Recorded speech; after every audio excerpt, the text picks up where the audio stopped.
Olá, casais. Tudo bem com vocês? Esperamos que sim.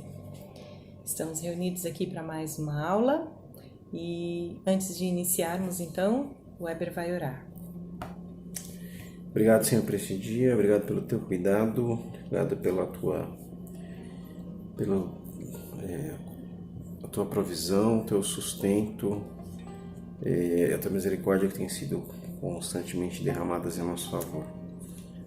Pedimos por cada casal que o Senhor esteja direcionando, guardando, amparando cada um. Oramos tudo isso no nome precioso do Senhor Jesus. Amém. Amém. Bom, eu só vou lembrar um pouquinho o que nós estamos aprendendo. Nós estamos agora no capítulo 4, falando sobre as lições da queda, e nós iniciamos falando sobre a tragédia do pecado. Todos nós sabemos e hoje nós sofremos todas essas consequências do que o pecado fez na nossa vida, na vida do homem, do ser humano em geral, e no nosso caso aqui, de uma classe de casais, onde aprendemos sobre o relacionamento conjugal, o que isso também causou nesse relacionamento conjugal. Então nós falamos de todo esse resultado da queda e que hoje nós precisamos de um resgate de vidas e de um resgate de famílias. Ficamos de aprender então, na aula de hoje, sobre o percurso do pecado. Como é que foi então essa queda, passo a passo, o que foi feito pelo homem e pela mulher e por Satanás para que houvesse então essa queda do homem. Vamos lá para a aula de hoje? Então vamos lá. Como nós já dissemos, nós estamos no capítulo 4, são as lições da queda, do pecado, e especificamente nós vamos falar sobre o percurso do pecado. Você, casal, que acessou aquele nosso formulário lá do Google, aquelas questões, você já respondeu essas questões. O percurso do pecado começa com a dúvida, depois vai para a negação e, por último, o desejo. Nós vamos agora, na lição de hoje, nós vamos falar sobre a dúvida e a negação. O desejo nós falaremos na próxima aula. Isso. Bom, percurso do pecado. Antes da gente entrar na primeira parte, que seria a dúvida, só lembrando isso. Esse texto, então, base da nossa lição, vai estar lá em Gênesis capítulo 3, os versículos de 1 ao versículo 6. Você pode ler, Sandra, para a gente? Então, Gênesis 3, 1 a 6. Ora, a serpente era o mais astuto de todos os animais selvagens que o Senhor tinha feito. E ela perguntou à mulher: foi isto mesmo que Deus disse? Não comam de nenhum fruto das árvores do jardim? Respondeu a mulher à serpente: podemos comer do fruto das árvores do jardim. Mas Deus disse: não comam do fruto da árvore que está no meio do jardim, nem toquem nele, do contrário vocês morrerão. Disse a serpente à mulher: certamente não morrerão. Deus sabe que no dia em que dele comerem, seus olhos se abrirão, e vocês, como Deus, serão conhecedores do bem e do mal. Quando viu a mulher que a árvore parecia agradável ao paladar, era atraente aos olhos e, além disso, desejável para dela se obter discernimento, tomou do seu fruto, comeu-o e o deu a seu marido, que comeu também. Ok. A tentação produz um ciclo de vida e de morte. Nós fomos criados para ser eternos, Acontece agora, a partir desse texto, a gente vê toda a trama de Satanás para tentar o casal, Adão e Eva, para acabar com esse ciclo de perfeição e agora entrar um ciclo de vida e morte. A gente não pode ignorar as estratégias de Satanás para corromper a imagem de Deus refletida em nós. Então ele vai... A gente falou na semana passada algumas coisas que Satanás ele quer e usa de todas as formas para que a imagem de Deus realmente seja distorcida, para que as coisas deixem de ser claras, e a gente vai ver depois no próximo tópico exatamente essa questão da dúvida que é colocada em cima da palavra de Deus. As coisas eram perfeitas, mas por alguma razão, alguma coisa não ficou clara, e é exatamente onde Satanás vai trabalhar. O autor também coloca que a natureza humana se manifesta pelo descontentamento. A gente até conversou um pouco que o autor ele até sugere, isso é uma coisa que você pode pensar também, que mesmo Adão e Eva, no ambiente de perfeição lá no jardim, antes do pecado ali, o autor sugere, dá a entender que eles não estavam satisfeitos. Por que que ele faz isso? Satanás sugere para Eva, então, que eles poderiam ser iguais a Deus. A gente fica na dúvida em relação a essa questão. Se era um ambiente perfeito, então não tinha mais, não tinha como ser melhor algo que já é perfeito. Mas Satanás conseguiu enganá-los, né? E a gente vai ver cada um desses pontos agora, começando pela dúvida que foi gerada. E só para complementar em relação à natureza humana se manifesta pelo descontentamento, é uma coisa bem interessante aqui que ele fala que a história serve como uma miniatura do enredo humano até hoje. A natureza humana está sempre insatisfeita, descontente, sempre em busca de algo maior e melhor. E no caso especificamente dos papéis de homem e mulher, a história comprova que tanto o homem quanto a mulher vivem como pecadores em constante competição e conflito. Isso é completamente diferente do que Deus planejou para nós. Então, vamos para esse primeiro passo, então, no percurso do pecado. E nós vamos agora, então, falar sobre a dúvida. A dúvida aparece lá, nós acabamos de ler Gênesis 3, de 1 a 6, e aparece lá, então, dos versículos de 1 a 3, né? Gênesis 3, de 1 a 3. Ora, a serpente, o mais astuto de todos os animais selvagens que o Senhor Deus tinha feito, e ela perguntou à mulher: foi isso mesmo que Deus disse? Não comam de nenhum fruto das árvores do jardim? Respondeu a mulher à serpente: podemos comer do fruto das árvores do jardim. Mas Deus disse: não comam do fruto da árvore que está no meio do jardim, nem toquem nele, do contrário, vocês morrerão. Então nós podemos ver aí que o primeiro passo para que Eva caísse em pecado, o primeiro passo no percurso da tentação, questionou o caráter e a palavra de Deus.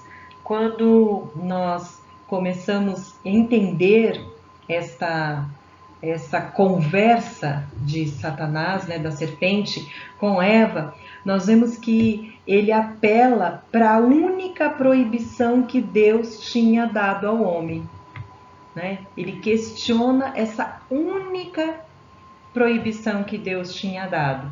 E ele coloca uma dúvida, né? Ele coloca uma dúvida no que Deus tinha falado. Nós vemos que a palavra de Deus é poderosa. Lá no início, nas nossas primeiras lições, lembram que nós estudamos que por sua palavra Deus criou tudo. E você conhece a narrativa bíblica de Gênesis e você sabe disso, né? Deus disse e foi feito. Deus disse haja luz e houve luz. Então, nós vimos inclusive que a criação do homem foi diferenciada, né? Deus não apenas falou, haja o homem e houve o homem. Deus colocou a sua mão ali para moldar o homem, mostrando aí o seu cuidado, o seu carinho, a sua atenção para com o homem, e Satanás coloca isso em dúvida. Nessa questão da dúvida, nós também podemos ver que Satanás sutilmente subverte a ordem divina de liderança masculina e auxílio feminino. Porque Satanás, ele procura e conversa para colocar essa dúvida, ele procura Eva. Por que ele não foi falar isso com Adão, né? Que era o líder, que era o homem? Ele foi falar com a mulher. A mulher deveria ser a sua ajudadora. Mas Satanás sutilmente, ao invés de procurar o líder daquele relacionamento para fazer o seu questionamento, ele procura a mulher.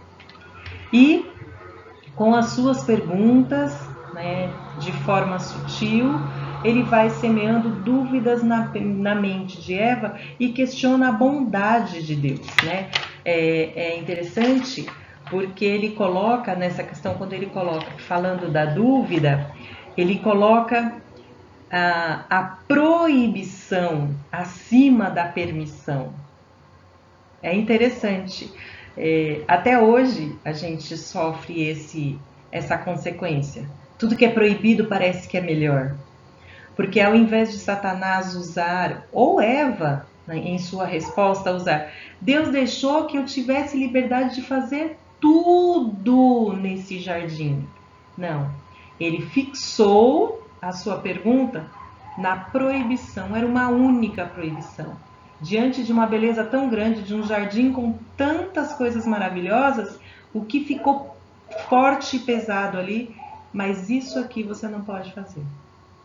Então essa dúvida questionava acima de tudo o caráter e a palavra de Deus. Ok, então os erros de Eva. Gênesis capítulo 3, versículo 2. Respondeu a mulher à serpente: podemos comer dos frutos da árvore do jardim. Mas Deus disse: não comam do fruto da árvore que está no meio do jardim, nem toquem nele. Do contrário, vocês morrerão. Eva diminui o que Deus disse e acrescenta o que Deus não disse.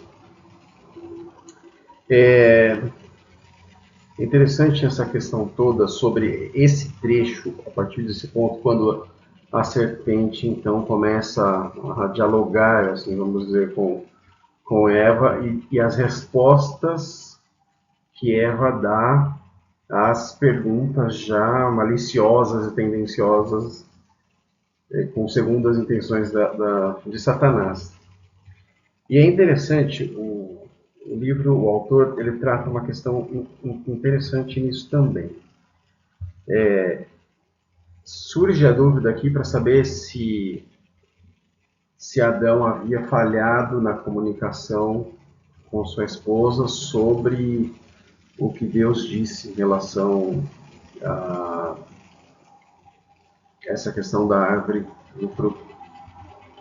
Isso, inclusive, foi um debate que a gente teve, uma discussão que a gente teve na classe há muito tempo, perguntando, e a pergunta foi exatamente essa: por que Satanás tentou Eva e não Adão, né?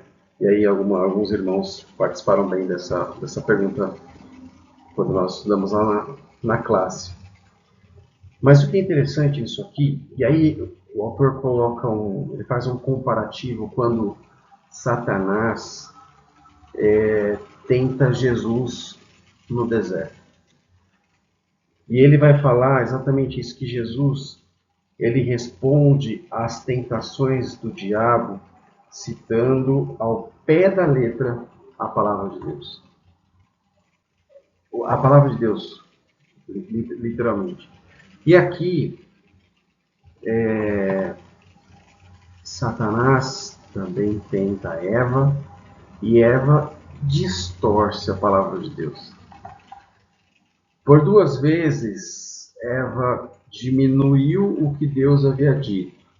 Deus tinha falado para eles, né? comerás livremente. E aí ela disse para a serpente que podemos comer. Deus falou, certamente morrerás. Ela respondeu, para que não morrais. E finalmente, então, Eva acrescentou algo que Deus não tinha dito, né? Então ela já acrescentou uma palavrinha, que nem tocareis. E aqui é uma abordagem bem interessante também, que ele fala o seguinte, esse acréscimo da palavra, que nem tocareis, né? Ele representa uma forma primordial de legalismo. O legalismo nasceu no Jardim do Éden, por incrível que pareça. Eva ou Adão colocam uma cerca de proteção ao redor da árvore como se tivesse o mesmo valor que o padrão divino. O legalismo ele tem o efeito de diluir a palavra de Deus quando coloca a palavra do homem no mesmo patamar que ela. Quando a barreira humana for ultrapassada, o padrão divino cai logo em seguida. Olha que interessante em relação a isso. Então você coloca alguma coisa a mais e você deixa aquilo, parece que vai valer mais do que a própria palavra de Deus. Então quando aquilo é quebrado, acabou-se então.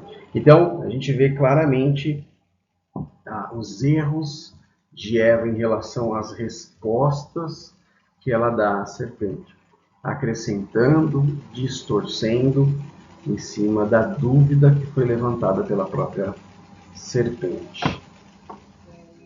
Aí, nessa trajetória ainda do percurso da tentação, né, do pecado, agora nós vamos então para Gênesis 3, 4 e 5, que nós vamos abordar então a negação. A gente vai ler a nossa. Gênesis 3, 4 e 5 disse a serpente à mulher, certamente não morrerão. Deus sabe que no dia em que dele comerem, seus olhos se abrirão e vocês, como Deus, serão conhecedores do bem e do mal. Versículo... Isso aí. Então nós podemos ver aí, né, Satanás sem nenhum escrúpulo negando o que Deus falou, né? Ele é o pai da mentira, de acordo com João 8,44, e depois vocês podem ler. Ele é o pai da mentira e ele fez o que lhe é próprio, né? Ele mentiu dizendo que isso não vai acontecer, né? Imagina. E, de certa forma, ele também diz assim, olha, é certo que vocês também não vão morrer, sugerindo, então, que Deus não fosse bom, sugerindo que Deus fosse mal se fizesse isso com ele, né? Então, com essa negação do que Deus tinha dito, ele, além de negar a palavra de Deus, ele sugere que Deus não é bom. E é interessante porque, ironicamente, ele oferece semelhança com Deus para aquele casal que já era a imagem e semelhança de Deus. Olha como ele cega o entendimento das pessoas, né? Desde o início, desde lá do Éden, ele enganando e cegando. Ele prometeu para Eva aquilo que eles já tinham. Eles foram criados à imagem e semelhança de Deus, como nós aprendemos lá no capítulo 1, na criação.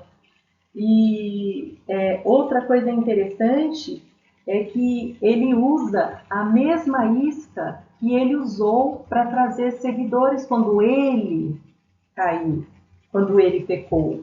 Só que, claro, de forma distorcida, né? Porque ele já tinha passado por isso, né? De querer ser igual a Deus. E o casal havia sido criado já à imagem e semelhança de Deus. Então, tudo isso só comprova a astúcia de Satanás, as armas que ele usa e que ele tem usado, então, desde sempre, para derrubar o homem, para derrubar a mulher, para derrubar o casal, para derrubar a família. Nós precisamos entender que vivemos diariamente uma guerra espiritual, uma batalha que Satanás quer vencer, minimizando a palavra de Deus, minimizando o que Deus disse e querendo ser maior do que Deus nas nossas vidas. E nós precisamos nos cuidar, assim como nós vimos na aula passada. O Espírito Santo e a palavra de Deus habitando em nós, para que nós possamos restaurar vidas, restaurar família. Bom, nós vimos então sobre o percurso do pecado, né? A parte da dúvida levantada, a negação, e na semana que vem, a terceira parte dessa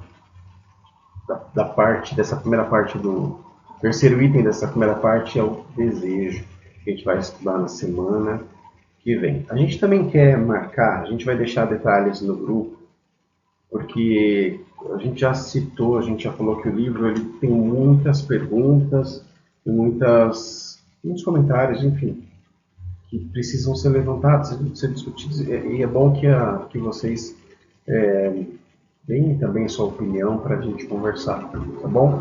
Então a gente quer fazer uma aula ao vivo aí no Skype ou no Zoom, enfim, a gente vai marcar detalhes aí certinho, horário, mas para que vocês participem e a gente possa então aprender com vocês também sobre tudo que a gente está lendo e passando, tá bom? Gente, até mais. Deus abençoe cada um de vocês. Vamos orar? Senhor, nós te agradecemos por mais esta aula, agradecemos por cada casal que está assistindo, que está com este desejo de aprender mais de Ti, e nós pedimos a Tua bênção, a Tua orientação, para que não venhamos a ser seduzidos, ó Pai, por esse caminho da tentação, e que a dúvida não venha pairar sobre nós, que nós possamos não negar a Tua palavra, mas que possamos viver a Tua palavra a cada dia e que possamos a cada dia confiar mais no Senhor. Obrigada por tudo, Senhor. Em nome de Jesus. Amém.